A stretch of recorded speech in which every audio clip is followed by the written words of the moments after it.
Bonjour à toutes et à tous et bienvenue sur GKS TV dans votre lucarne dédiée au mouvement associations et web activistes qui soutiennent les actions de son excellence Guillaume Kigbafori Soro. Aujourd'hui, notre invité se prénomme Boadi Nguetia Romain, alias Capitaine Geronimo. Bonjour et merci d'avoir accepté notre invitation.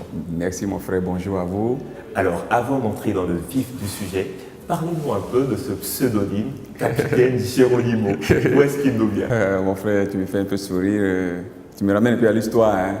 Voilà, donc je vais parler un peu de cet individu, l'Indien Geronimo, qui a combattu le colon, l'envahisseur, pour protéger les siens. Et à travers son courage, sa détermination et ses principes qu'il a toujours défendus, vraiment je crois que ça a été l'un des meilleurs guerriers de l'histoire de l'humanité, hein, ma foi. Voilà, donc je trouve en lui des principes, des valeurs que je crois que je m'incarne dans ces valeurs-là.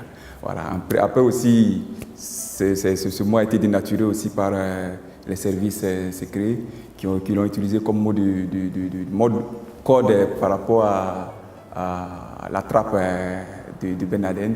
Voilà, donc je crois que c'est tout ça. Mais je préfère plus me référer à l'Indien Geronimo. À l'Indien Geronimo. D'accord. Alors, Geronimo aujourd'hui, qu'est-ce qu'il fait concrètement sur les réseaux sociaux pour Guillaume Soro? Bien, je crois que nous allons revenir un peu en arrière. Il faut reconnaître comment le combat est parti. C'est à la suite de 2010, après le combat sur le terrain, nous sommes déportés sur les réseaux sociaux. Parce que plein de nos amis qui étaient en face se sont retrouvés sur les réseaux sociaux parce qu'ils n'avaient pas d'expression. Quand vous parlez d'amis en face, qui compte? C'est les amis de l'opposition. Bon, je les appelle les amis parce qu'au-delà de nos divergences, nous nous trouvions chaque fois pour manger, pour dîner, pour échanger. Voilà, donc je vais dire qu'à la faveur de la crise post-électorale, nous nous sommes retrouvés sur les réseaux sociaux et il fallait défendre chacun sa position. Voilà, eux ils défendaient les leurs, nous aussi on a défendu les nôtres. Voilà, jusqu'à un certain niveau, jusqu'à une certaine date pas trop loin, où il fallait maintenant se redéfinir.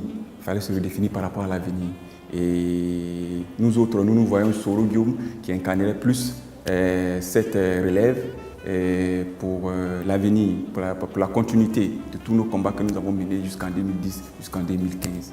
Qu'est-ce qui vous plaît justement sur Soro Guillaume pour que vous choisissiez de porter les regards sur lui? Bien, Soro Guillaume, c'est mon leader. Hein. Soro Guillaume, c'est mon leader. J'ai été des moments estudiantins et Soro Guillaume, c'est mon leader. Soro Guillaume, c'est celui qui incarne ses valeurs. Soro Guillaume ne trahit jamais ses siens. Voilà, Soro Guillaume ne trahit jamais ses siens. Ça veut dire qu'une fois que vous confiez à Soro Guillaume, soyez-en sûr, il va mourir, mais il ne vous trahira pas. Voilà, et depuis les mouvements estudiantins, si c'était quelqu'un qui était faible d'esprit, ben, je crois qu'il allait dégamer. Voilà, il n'y a pas leader qui a été plus brimé que Soro Guillaume quand il était étudiant. À la suite de la révolution, je parle de la révolution militaire, où si on lui a confié aussi cette destinée aussi, et il n'a pas trahi. Ça aurait été d'autres, ils prenaient leurs milliards et puis ils s'envolaient au Canada ou bien en Islande ou bien en Finlande et puis ils s'en foutent quoi, le reste là, c'est pas leur problème. Mais Soro a été là jusqu'au bout, il a conduit le processus du début jusqu'à la fin et il a été acteur majeur, il n'a jamais trahi les siens et il a honoré sa parole. Voilà, donc c'est tout ça qui fait que Soro Guillaume aujourd'hui, en tout cas c'est mon leader incontesté. Alors, qu'est-ce que vous faites concrètement? Par concrètement, j'entends action que vous menez sur les réseaux sociaux. Quand on dit Geronimo, il se réveille aujourd'hui matin, qu'est-ce qu'il fait sur les réseaux sociaux en faveur de l'homme Guillaume Soro? Nous essayons de promouvoir les actions de Soro Guillaume.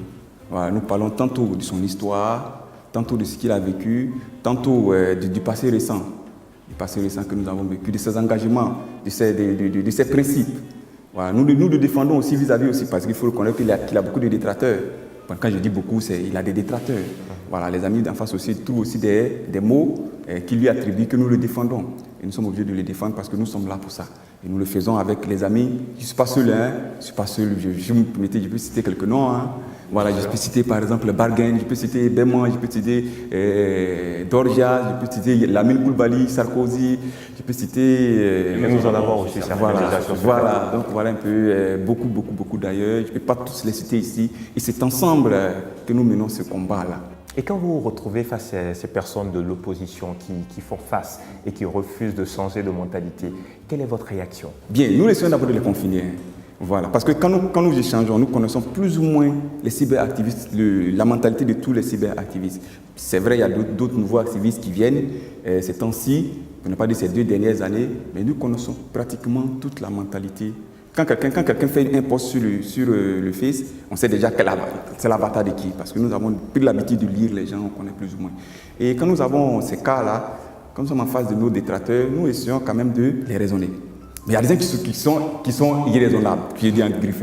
C'est-à-dire qu'ils sont gamés en thème baoulé ou bien en thème d'Abobo, on va dire ils sont gamés. Donc nous aussi, nous essayons de les contrer. Quand ils apportent leur argument, nous aussi on apporte notre contre-argument. Il faut qu'on soit tous au même niveau de contre-attaque. Donc c'est une bataille d'arguments. C'est une bataille du jour le jour, minute, chaque seconde. Même à l'heure où je suis ici en train de faire des échanges, vous allez voir les gens sont en train de nous bombarder là-bas. Donc, après l'émission, tout juste après l'émission, je retourne sur les nets et puis bon, j'essaie de faire ce que j'ai toujours fait, à savoir défendre Soro Guillaume et les siens. Alors vos posts aussi font souvent référence à l'alliance ethnique. Expliquez-nous un peu pourquoi des posts sur l'alliance ethnique. Il faut reconnaître que je suis déjà Abron. Je suis un jeune Abron. Voilà, je suis un jeune Abron et parallèlement à la coutume, les Sénoufos ont une forte alliance interethnique avec les Abrons. Aujourd'hui, les Sénoufos, nous vivons cette alliance. Peut-être à Abidjan, si ça ne se sent pas.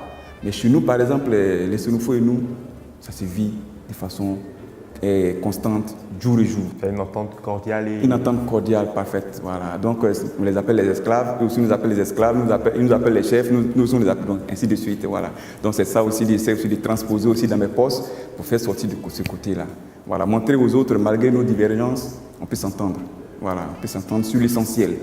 Voilà. Et aujourd'hui, je pense que nous devons tout faire pour tendre vers l'émergence avec Soro Guillaume. Voilà, comme successeur, bien sûr. Comme successeur. On aura certainement l'occasion d'aborder ce point.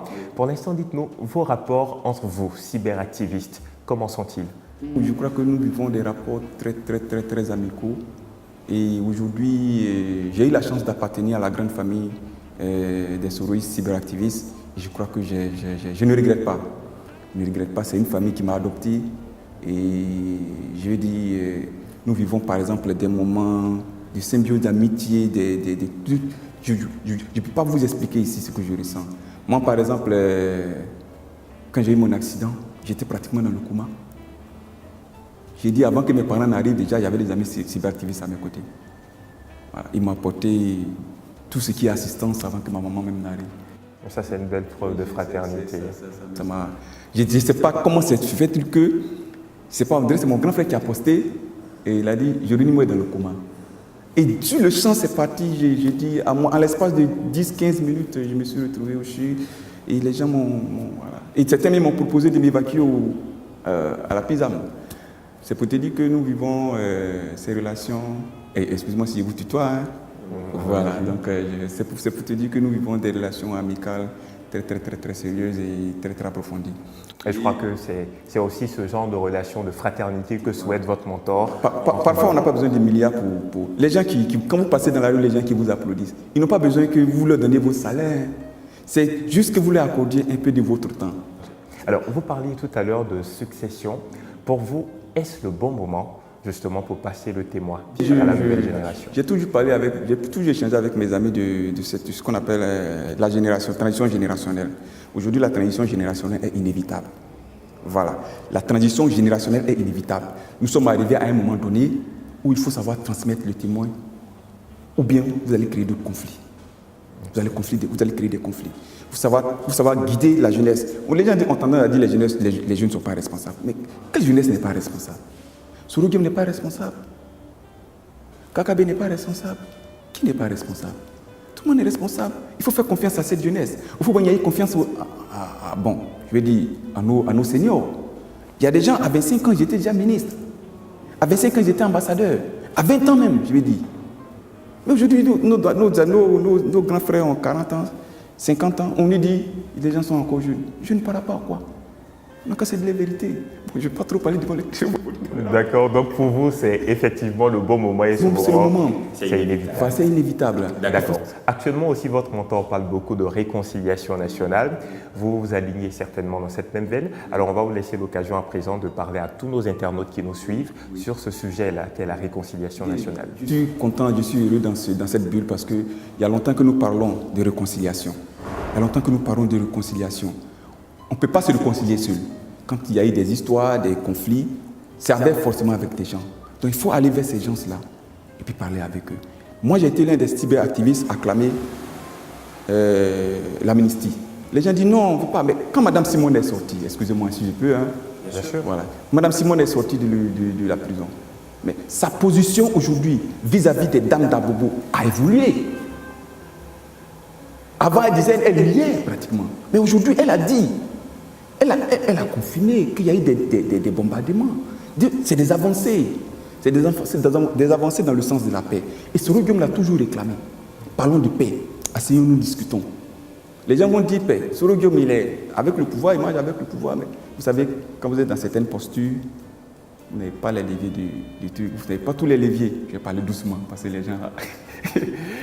vous n'avez pas tous les leviers et vous n'êtes pas, je veux dire, vous n'êtes pas à 100% autonome. Voilà. Donc je vais dire, Soro Guillaume l'a toujours dit, il a toujours clamé, il faut libérer tout le monde. Allons à la réconciliation. Et l'acte que le président vient de poser la dernière fois a donné un coup de pouce, un coup d'accélérateur au processus de paix. Il y a des gens même dans leur famille égaux, ils vivent.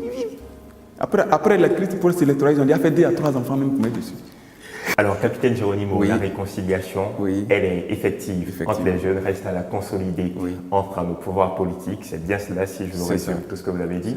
Maintenant, on va terminer avec 3 qualificatifs Oui. qui, pour vous, sont les mots les plus clés quand vous regardez votre mentor Guillaume Soro. Soro Guillaume, aujourd'hui, pour moi, si je dois qualifier Soro Guillaume, je commencerai par le courage. Voilà, le courage dont il a fait preuve depuis les années 90 jusqu'à aujourd'hui, c'est sans pareil. C'est inédit en Côte d'Ivoire. Voilà, je veux dire, il est le seul à avoir réussi ça. Donc, Voilà, le courage. je ne pense pas que j'aurais pu réussir à sa place. Voilà. Deuxième, c'est la résilience. La résilience, quelqu'un qui accepte son sort et qui confie son sort à la providence. Voilà, on le brime, on le fait, on le met, il a confiance en la providence, il avance. Et le dernier mot, c'est l'espérance. Pour moi, Soro Guillaume incarne l'espérance. L'espoir de toute une génération, voilà, en qui nous pouvons fonder, en tout cas, de véritables et de réels espoirs pour un lendemain meilleur, pour la continuité de tout ce qui a été bâti jusqu'à aujourd'hui.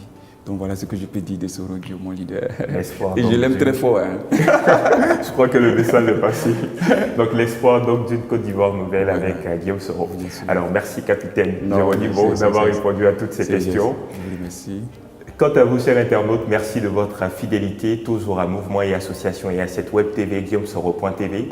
Merci de nous rester fidèles et à très bientôt pour un autre numéro. D'ici là, portez-vous bien.